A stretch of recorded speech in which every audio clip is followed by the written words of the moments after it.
அலியானா எழும்பி வா, திரும்பி வா, நீ விலக்கப்பட்டவன் ஸ்தானத்துக்கு திரும்ப வா, எருசலேமுக்கு திரும்ப வா. இன்னைக்கு கூட யூதர்கள் இஸ்ரேவேலுக்கு போறாங்கன்னா அதுக்கு பேர் அலியா செய்யறாங்கன்னு, மேக்கிங் அலியான்னு சொல்லுவாங்க இன்னைக்கு கூட. அதாவது பழைய ஏற்பாட்டில் அது எப்படி வருதுன்னா, இஸ்ரேவேல் ஜனங்க பழைய ஏற்பாட்டு காலத்தில் அவங்களுடைய நிலத்தை, அவங்களுடைய தேசத்தெல்லாம் இழந்துட்டாங்க, சிறைப்பட்டு போயிட்டாங்க.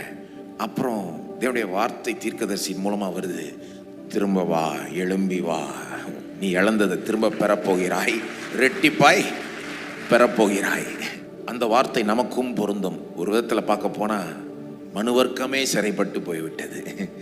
தேவன் நம்மை ஒரு ஸ்தானத்தில் உண்டாக்கினார், ஒரு அந்தஸ்தோடு, ஒரு ஆசீர்வாதத்தோடு உண்டாக்கினார் மனுஷனை தம்முடைய சாயலின் ரூபத்திலையும். ஆனால் பாவத்தின் மூலமாய், முரட்டாட்டத்தின் மூலமாய் மனிதன் அந்த ஸ்தானத்தை இழந்து விட்டான். இன்றைக்கு பார்க்குறப்போ மனுஷன் ஒரு ராஜாவை போல இல்லை, கடவுளை போல இல்லை, உன்னதமான ஒரு ஸ்தானத்தில் இல்லையே.